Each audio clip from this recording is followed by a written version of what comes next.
బాగుందన్న, చాలా ఫన్నీగా సరదాగా అయిపోయింది. చాలా బాగుంది. ఏంటి సినిమా స్టోరీ? ఏముంది, శ్రీకృష్ణ అన్న ఒక బ్యాంకులో మేనేజరు ట్రైన్లో ఒక అమ్మాయిని చూస్తాడు. సో ఆ అమ్మాయిని హీరో ఇష్టపడ్డు, హీరోని వేరే అమ్మాయి ఇష్టపడుతుంది. సో దాని ద్వారా అలా ఫన్నీగా సరదాగా సాగిపోయింది. ఫైట్స్ ఏం లేవు, మంచి comedy entertainer. Already night phone చేశాడు శ్రీకృష్ణ అన్న, సినిమా నువ్వే చెప్పాలి, జాకీ వేసాన లేపు సినిమా అన్నాడు. జాకీ వేసిన అవసరం లేదు. కామెడీ వర్కౌట్ అయిందా బాగా? కామెడీ పరంగా సినిమా చాలా బాగుంది. శ్రీకృష్ణ అనే సినిమా లాగా సామాజిక వర్గం ఎలాగైతే కామెడీ ఎలా ఉంటుందో, సో మంచిగా ఫ్యామిలీ ఫ్రెండ్స్ ఆడియన్స్ అంతా కూడా మంచి చూసి ఎంజాయ్ చేయొచ్చు. అందరు హీరో డైలాగులు వాడేసారు. అవునండి, ఇంకా వాడడానికి ఏం లేవు. మొత్తం అది మార్చేశారు. మంచు కురిసిపోవడం అన్న డైలాగ్ని మట్టి గుడిసిపోవడం అని పెట్టాడు.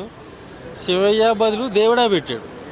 సో ఆ రెండు ఓవరాల్ మూవీ అయితే బాగుంది, చూసి అక్క నవ్వుకోవచ్చు.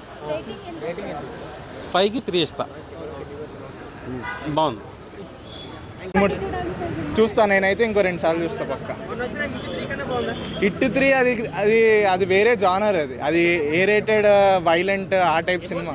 ఇది full out and out entertainer. ఇది సామాజిక వర్గం, మ్యాడ్, జాతిరత్నాలు ఆ టైప్. ఇది ఒక మైండ్లెస్ ఎంటర్టైనర్. స్టోరీ అది ఇది ఏం ఎక్స్పెక్ట్ చేయకుండా సరదాగా వెళ్ళి ఎంజాయ్ చేయడానికి. క్లైమాక్స్ కూడా బాగుంది. హీరోయిన్స్ ఇద్దరిది contrasting character. So story simple.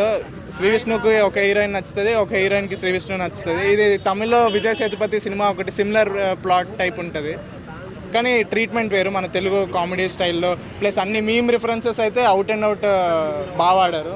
పక్క హిట్ అవుతుంది సినిమా. నేను 3.5 ఇస్తాను. ఆ క్లైమాక్స్ కూడా కొంచెం ట్రీట్మెంట్ మార్చుంటే దిస్ ఇస్ అన్ పక్క హిట్. మరి మీమ్స్ కనిపించాయా లేదా మూవీలో స్టోరీ కనిపించిందా? రీసెంట్గా వచ్చిన చాలా మూవీస్తో కంపేర్ చేస్తే ఫుల్ ఆఫ్ ఎంటర్టైన్మెంట్ ఉంది. చాలామంది అన్ని సినిమాల్లో స్టోరీ వెతకాలా అంటే నాట్, అన్ని సినిమాల్లో అవసరం లేదు. ఎందుకంటే చాలామంది ఏంటంటే మేము ఒక గొప్ప సినిమా తీసాం, థియేటర్కి వచ్చేయండి మీరు ఇదవుతారు అని చెప్పే వాళ్ళ సినిమాల్లో స్టోరీ కావచ్చు లేకుంటే వగేరా వెతకాలి అని నా ఒపీనియన్. జస్ట్ ఏదో సరదాగా వచ్చామా, వీకెండ్ ప్రెజర్ని పక్కన పెట్టి సీట్లో కూర్చొని ఉన్నంతసేపు ఎంజాయ్ చేసామా అనేలా అనుకునే వాళ్ళు must and should do watch. చాలా ఎంజాయ్ చేస్తారు. శ్రీవిష్ణు గారు అంటేనే కొంచెం వెల్గర్ డబుల్ మీనింగ్ కనిపిస్తూ ఉంటుంది కదా, సో ఇందులో కూడా అవి కనిపించాయి. మరి డబుల్ మీనింగ్ అనేమో అనిపించదు. 18+ ఉన్నాయి అన్నీ. ఆల్మోస్ట్ అందరూ నవ్వుకోవచ్చు, చిన్నపిల్లలు కావచ్చు ఎవరైనా కావచ్చు. ఫుల్ ఆఫ్ ఎంటర్టైన్మెంట్ ఉంది సినిమాలో. ప్రతి ఒక్క సీన్ నవ్వుకుంటాం. జరిగే ప్రతిదీ సింగిల్స్ అయితే అదే మాలాంటి సింగిల్స్ అయితే మరీ ఎంజాయ్ చేస్తారు థియేటర్కి వస్తే. ఇంకొకటి జనరల్ ఆడియన్గా చెప్పాలి అంటే చాలా బోరింగ్ అనిపిస్తుంది బేసిక్గా. స్టోరీ అయితే పెద్దగా ఏమి ఉండదు సినిమాలో. స్టోరీ ఉండదు, సింపుల్. హీరోయిన్ క్యారెక్టర్లు ఏంటంటే లవ్ చేస్తారు ఇద్దరు. ఒకరి లైఫ్లో అంటే 2 sides ఉంటాయి. ఒకటి ఒకలా జరుగుతుంటుంది, అదే ఇంకొకరికి ఇంకోలా జరుగుతుంటుంది. బట్ ఇద్దరు వదిలేస్తే లాస్ట్కి సింగిల్గా మిగిలిపోతాడు. అదే స్టోరీ. ఆవిడ అడిగి చెప్తానండి, నాకేం చెప్పలేదు ఆవిడ. చాలా బాగుంది అసలు. వెన్నెల కిషోర్ అన్న ఉంటేనే ఫన్ ఉంటుంది. దాంతోపాటు Srivishnu king of entertainment. So full enjoy చేస్తారు థియేటర్కి వచ్చిన వాళ్ళు.